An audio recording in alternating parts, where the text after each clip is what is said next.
Энэ байгууламж нь бол олон жилийн асуудалтай гэсэн байгаа. Бетон нэвжилт бол маш өндөр хизээл бол нураад унчих эрсдэлтэй ийм усны барилга байгууламж болчиход байгаа байхгүй юу? Энийг зайлшгүй шинжлэх шаардлагатай суурилын байдалд орцсон гэж хэлэхэд болохоор байгаа.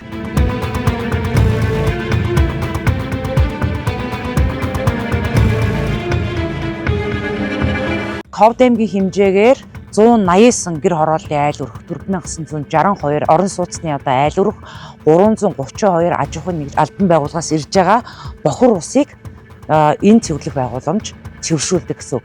Өөрөөр хэлбэл хоногт 5600 м3 усыг энэ цэвэрлэх байгууламж уг нь бол цэвэрлэж саарл усыг 90-с дээш хувьтай цэвэршүүлэх юм хүчин чадлаар ажиллах ёстой.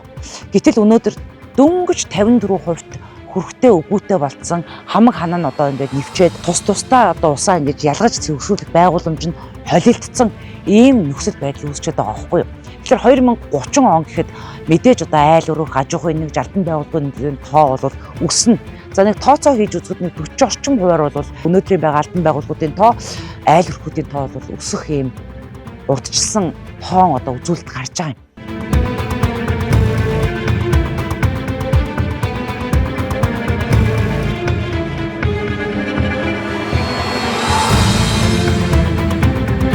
Энэ цэвэрлэх байгууламж нь ажиллахгүй байгаа гол үндсэн шалтгаан болохоор тус цэвэрлэх байгууламж нь хам хооронд нэвчилтэй болчихсон. Нэг ханаас нөгөө ханаас нөгөө ханд нэг 5-6 хан байлаа гэдэг нэгдүгээр хан дээр ирсэн ус маань тэрчгтэй очиод 5-6 дугаар хан дээр шууд нэвт очичих юм уу? Энэ бол тийм байдалтай. Тэгээд бид нар байгууллагын зүгээс өөрсдөө чадах хэмжээний урсгал засруудыг бол хийгээд жилд ажилуулдаг. Ажилуулаад хэсэгтээ нэг цэвэрлэгээний түвшин маань нэг 60 дөхөөд ирэхээр эргээд нөгөө ханы нэвчлэлт маань ахаа гарч ирээд ингээд цэвэрлэгээний түвшин маань буурчдаг. Мэргэжлийн байгууллагуудын үгийг сонслоо. За инженер техникийн ажилчдын үгийг сонслоо. Ганцхан л гарсан юм. Шинээр цэвэрлэх байгууламжийг барьж байгуулах, үйл ажиллагааг нь илүү өргөтгөх, хүчин чадлыг нэмэгдүүлэх ийм тооцоо судалгааг бол мэргэжлийн байгууллагууд нь хэдийн гаргацсан байна. Харамсалтай нь зураг төсөө хийх мөнгө байхгүй.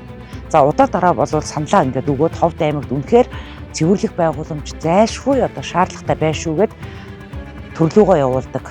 Санхүү тооцоолол нь хийгээ явуулдаг боловч удаа дараа буцаагдсан ийм эмгэнэлтэй хариу ирсэн байна. 21 аймгийн хувьд бол бүгд шинэ цэвэрлэх байгууламжтай болчихсон. Ганцхан манай Ховд аймаг болохоор цэвэрлэх байгууламж шинэ бариаггүй ганцаар үлдсэн шахав байдаг байхгүй. Зураг төсвийн үнийг хэлээ суулгуулад энэ шинэ цэвэрлэх байгууламжийн зураг төсөлтөө бэжээ цааш дараачийн санхүүжилт барих шийдэгддэг. Манай Ховд аймаг тэгээд зураг төсөө явж гаргаагүй юу? Зураг төсөв байхгүй. За манайх 10,000 м3 хоногийн хүчин чадалтай шинэ цэвэрлэх байгууламж шаардлагатай амаа гэд ажлын даалгавар манай инженер техникийн ажилчид боловсруулад тэгэхэд бол тэр зураг төсвийн өмнө болохоор нэг 600 сая орчим ч юм уу тийм төгрөг шаарддаг юм шиг байна. Тэрийг болохоор улсын төсвийн хөрөнгө оруулалтанд суулгах газар саналаа өгсөн боловч суугаагүй. Үнэхээр энэ аймаг цаашаагаар баруун үсгийн тулгуур төв болж хөгжиж байгаа юм бол хүн амынхаа өсөлт за мөн үйлдвэржилтийнхаа тооцоол дээр тулгуурлаад энэ төсвийг зайлшгүй тавьж өгөх шаардлага бий болчиход байна. Тэгэхээр мэргэжлийн байгууллагууд анхааралтай авах хэрэгтэй, төр засаг нь анхааралтай авах хэрэгтэй. Аймаг орон нутг нь ард иргэд нь бас хүч өгөөд шахаж шаардаад нөгөө бүсээ сонгогдсон 10 улсын хурлын гишүүдтэй бас шаардлагыг нь тавиад энэ цэвэрлэх байгууламжаа яаралтай шийдэхгүй бол бид нар өнөөдөр баас шээсэндээ яг живхэд бэлэн болсон байх шүү гэсэн энэ мессежийг л энэ удаагийн сурвалжлагаараа та бүхэндээ хүргэхийг зорилоо. 10 сарын шинжилгээний үзүүлэлтээр болохоор орж байгаа ус болон гарч байгаа ус нь бараг адилхан ийм шинжилгээний хариу гарсан байгаа. Тэгэхээр байгальд нийлүүлж байгаа цэвэрлээд гарч байгаа бохир ус маань Ховд аймгийн цэвэрлэх байгууламжийн ус маань энэ цэвэрлэгдсэн бохир ус гэдэг стандартын шаардлагыг хангахгүй гардаг. Тэгэхээр энэ нь бол нөгөө цэвэрлэх байгууламж маань хуучирсан технологи нь болохоор нөгөө шаардлага хангахгүй байгаа ийм байгаатай холбоотойгоор ингэж байгаа. Тийм учраас Ховд аймгийн цэвэрлэх байгууламжийн технологи болон цэвэрлэх байгууламжийг шинжлэх шаардлагатай байна гэсэн саналыг жил болгон холбогдох газрууд нь тавьж ингэж ажиллаж байгаа манай газраас.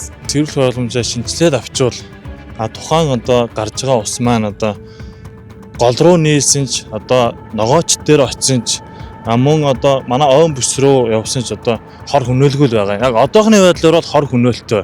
ногоочлын талбай руу орж ийн, тарьсан ногоог энэ ард иргэд идэж ийн, гол руу орохоор мэдээж тэр голны чинь хадагд хүм мал ус ундааж ийн.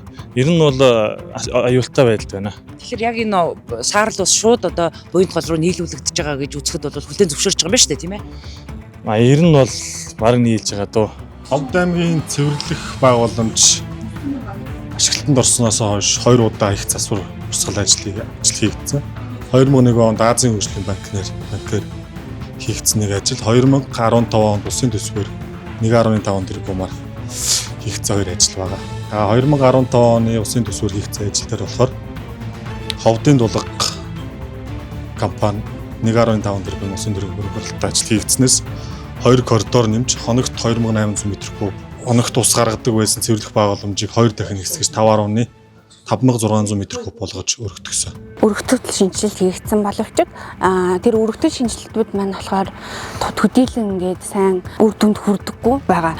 Жил урсгал засвар хийж явдаг боловч одоо сарын дараа ч юм уу цэвэрлэгээний түвшин маань дахин буурах ч юм уу бетон нэвчилт хоорондоо дахин нэвчилт өгөөд цэвэрлэгээний түвшингөө барихгүй килограмм гармаар ажиллахгүй болчиход байгаа.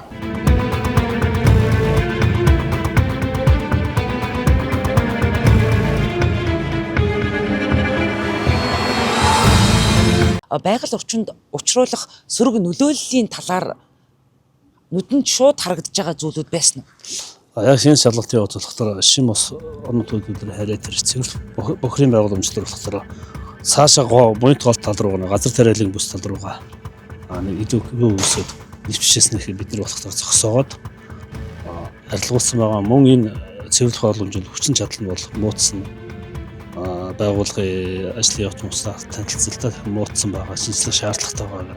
Манай холууд байцаагч нар бас ажилласан байгаа. Цэвэрлэх байгууламжийн асуудлаар бол манай байгууллага байгуулагдсан цагаас хойш ажиллаж байгаа 2013 оноос хойш энэ бол одоо яа харахгүй бас бидний одоо хүндрэлтэй байгаа асуудал. Тэгвэл одоо голын экосистем дээрээс нөгөө голын хамгаалтын бүс рүү энэ бохир ус маань авахар ямар нэг одоо бидний сөрөг нөлөөлөл бий болно. Тэгэхээр энэ одоо сөрөг нөлөөллийг бууруулахын тулд мэдээж одоо механик цэвэрлэх байгууламжийг бий болох шинээр барьж болох шаардлага. Одоогийн одоо цэвэрлэх байгууламж бол одоо ямар нэг засвар үйлчлэгээ хийгээд бол ерөөсөө сайжрахгүй цэвэрлэгээний түвшин нэмэгдэхгүй гэсэн.